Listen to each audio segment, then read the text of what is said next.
क्यों व्यर्थ चिंता करते हो, किससे डरते हो? कौन तुम्हें मार सकता है? आत्मा न पैदा होती है न ही मरती है, ये सिर्फ शरीर का त्याग करती है।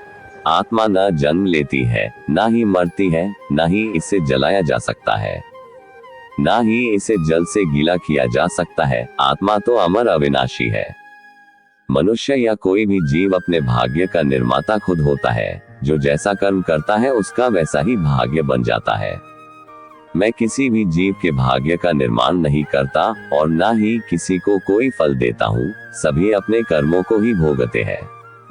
जिस प्रकार कपड़े फटने या पुराने होने पर लोग उसका त्याग कर देते हैं और नए वस्त्र धारण करते हैं, ठीक उसी प्रकार आत्मा भी पुराने शरीर को छोड़कर नए शरीर धारण करती है। यही प्रकृति का जीवन चक्र है जो लगातार चलता रहता है।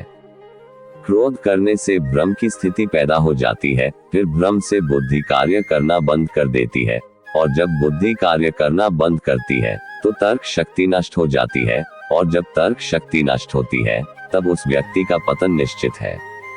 ईश्वर इस ब्रह्मांड के संपूर्ण कण में व्याप्त है और सबसे परे भी है। जिन भी व्यक्ति को इस संसार रूपी मोहमाया का ज्ञान नहीं होता, वे लोग इस जन्म और मृत्यु के चक्र में फंसे रहते हैं। इस संसार में कुछ भी स्थिर नहीं है, परिवर्तन ही संसार का नियम है।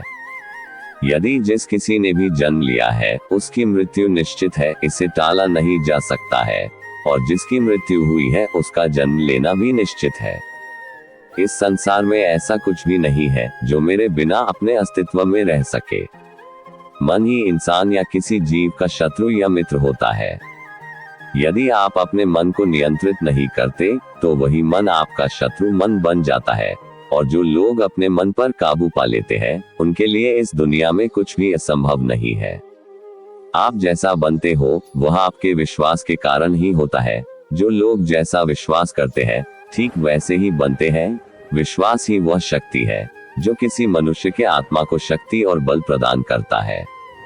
निष्क्रिय होने के बजाय कार्य करना कहीं अधिक बेहतर है। इस दुनिया में नर्क जाने के 3 रास्ते हैं। 1 वासना, 2 लालच, 3 क्रोध। तुम क्या लेकर आए थे जो साथ लेकर जाओगे? जो लिया यही से लिया और जो दिया यही से दिया। खाली हाथ आए हैं और खाली हाथ ही जाना है। जो ज्ञानी होते हैं वे कर्म और ज्ञान को एक रूप में देखते हैं, सच्चे अर्थों में वही सही देख पाते हैं। तुमने क्या खो दिया जो रोते हो? तुम क्या लाए थे जो तुमने खो दिया? तुमने क्या पैदा किया जो कि नाश हो गया? तुम न तो कुछ लेकर आए थे ना ही कुछ लेकर जाओगे। जो लिया यहीं से लिया, जो कुछ भी दिया यहीं से दिया, और जो लिया इसी ईश्वर से लिया और जो दिया इसी ईश्वर को ही दिया।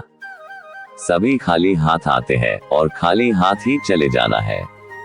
क्यों व्यर्थ चिंता करते हो? जो आज तुम्हारा है कल किसी और का था और फिर कल किसी और का होगा। क्यों इसे अपना समझकर मगन हो रहे हो? यही तुम्हारे दुखों का मूल कारण है।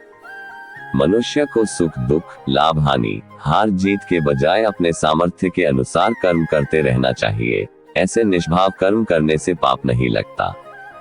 जो सम्मानित व्यक्ति होते हैं उनके लिए अपमान मृत्यु से कहीं बढ़कर होते हैं।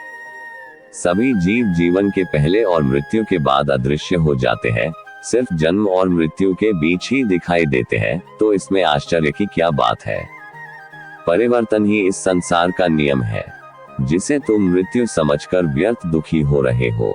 वास्तविक में वही तो जीवन है, जिसमें एक क्षण में तुम करोड़ों के मालिक बन जाते हो और दूसरे ही क्षण में दरिद्र निर्धन बन जाते हो। जो हो गया वह भी अच्छा ही हुआ, जो हो रहा है वह भी अच्छा ही हो रहा है, और जो होगा वह भी अच्छा ही होगा। इसके चलते तुम भूत का पश्चाताप ना करो, भविष्य की चिंता ना करो, और वर्तमान तो चल रहा है। आत्मा कभी नहीं मरती है और न ही जन्म लेती है। ये सिर्फ पुराने शरीर को छोड़कर नए शरीर धारण करती है। आत्मा अजर अमर है। जो लोग इसे मरने या मारने वाला मानते हैं, असल में वे लोग ना समझ है। आत्मा न तो मरती है और ना ही किसी के द्वारा मारी जा सकती है। कर्म ही पूजा है, इसलिए फल की चिंता छोड़कर कर्म करते रहना चाहिए। जो व्यक्ति संदेह से घिरे होते हैं उन्हें कभी भी खुशी नहीं मिल सकती है। मन वास्तव में बहुत ही चंचल होता है, जिस पर नियंत्रित करना कठिन होता है, लेकिन निरंतर अभ्यास से मन को नियंत्रित किया जा सकता है। जिस व्यक्ति का जैसा स्वभाव होता है, ठीक वैसा ही उसका विश्वास भी होता है। जिसने जन्म लिया है उसकी मृत्यु अटल है, इस पर शोक करना व्यर्थ है। जो लोग मुझसे ईश्वर से जुड़ते हैं उन्हें सच्चा ज्ञान देता हूँ। जो लोग बुद्धिमान होते हैं उन्हें सिर्फ अपने ईश्वर पर भरोसा होता है। हर व्यक्ति को उसके कर्मों के अनुसार ही फल मिलते हैं। हे अर्जुन, हमने तुमने न जाने कितने जन्म लिए हैं, तुम्हें याद नहीं है, लेकिन मुझे सब याद है। फल की चिंता छोड़कर कर्म पर भरोसा करना चाहिए। जो जैसा कर्म करेगा उसे वैसा ही फल भी मिलेगा। मन ही किसी को अपना शत्रु या मित्र बनाता है। जो भी कर्म करते हो उसे भगवान को समर्पित करते हुए आगे बढ़ना चाहिए। जो लोग ऐसा करते हैं उनका जीवन सदा सुखमय होता है। जिस दिन से अपने कार्य में आनंद प्राप्त करने लगते हो तब पूर्णता को प्राप्त कर लेते हो। मैं ईश्वर सभी प्राणियों के हृदय में निवास करता हूँ। जिन्हें इस मोहमाया रूपी का ज्ञान हो चुका होता है उन्हें पत्थर सोना सब कचरे के समान ही लगते हैं।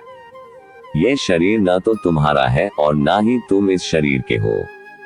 ये तो पंच तत्वों अग्नि, जल, वायु, पृथ्वी और आकाश से मिलकर बना है, जो एक दिन मृत्यु के पश्चात इसी में मिल जाएगा। परंतु यह आत्मा अजर अमर है। फिर तुम क्या हो जो खुद के लिए इतना घमंड करते हो? जो कर्म अप्राकृतिक होते हैं वे बहुत ही तनाव उत्पन्न करते हैं। जो लोग भाग्यशाली होते हैं उन्हें ही धर्म युद्ध को लड़ने को मिलता है, जो कि सीधे स्वर्ग का द्वार खोल देते हैं। बुद्धिमान व्यक्ति को समाज कल्याण के लिए बिना किसी आसक्ति के कार्य करते रहना चाहिए। बुद्धिमान व्यक्ति जीवन या मृत्यु की स्थिति में शोक नहीं करते और लोग उस चीज के लिए शोक करते हैं जो शोक के लायक ही नहीं है। जो लोग बुरे होते हैं और कर्म नीच होते हैं वे लोग मुझे पाने की कोशिश ही नहीं करते। जो हर क्षण मुझे याद करता है वही लोग मुझे प्राप्त करते हैं। इस जीवन में खोने जैसा कुछ है कि नहीं जिसके लिए लोग दुखी होते हैं।